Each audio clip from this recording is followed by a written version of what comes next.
Skarloey, the little engine, loves all the sights and sounds along his line and knows them very well.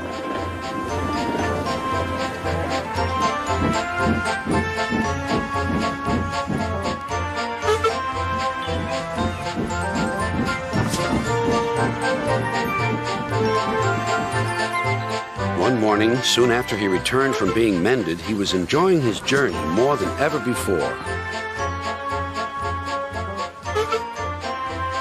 Along the way, he met Rustie. "You know," he said, "if I couldn't see these familiar faces and places, I'd think I was on a different railway. You've done wonders with these rails." Rustie laughed. "I'm glad you're pleased. Manager said let's mend the track so well that he won't know where he is. And we did. And you didn't, if you take my meaning." Skarloey liked this hard-working diesel. "There's still one bad bit," warned Rustie, "just before the first station. An engine might come off there, particularly Duncan. He will rock and roll along the line. Look at him right now. I hope he doesn't hurt his passengers." What about me? I'm a plain-speaking engine, and I believe in plain speaking. Speak up. Rustie warned Duncan about the bad bit of rail. Huh? I know my way about. I don't need smelly diesels to tell me what to do. Rustie felt hurt. James was already there, waiting for him. "You're late," he snapped. I know, said Duncan. "It's that smelly diesel's fault. Rustie tries to teach me how to stay on the rails and then goes off leaving me to find my own coaches." "You poor engine," sympathized James. "I know all about diesels." A little later. Duncan was filled with admiration. He didn't know that James was boastful and sometimes didn't tell the truth. "Send Rustie packing, send Rustie packing," snorted Duncan. He climbed the hill furiously.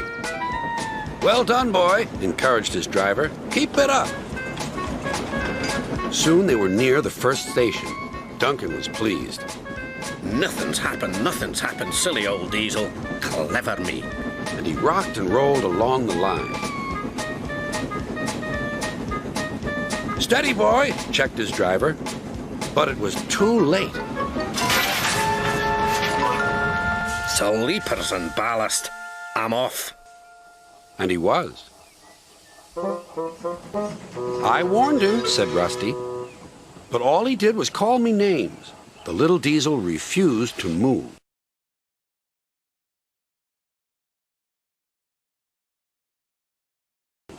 "Oh, I'd forgotten them. Yes, of course. We must help the passengers."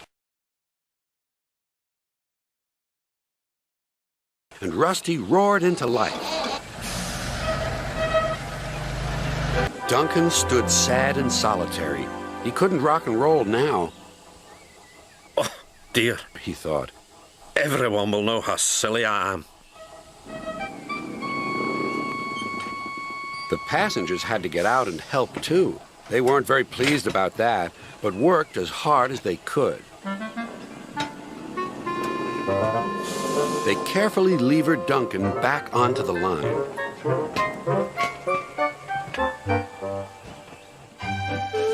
After that, Duncan was extra careful all day.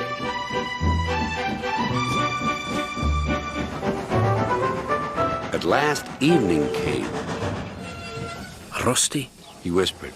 "thank you for helping. I'm sorry I was rude to you." "That's all right, Duncan." "I wish all diesels were like you."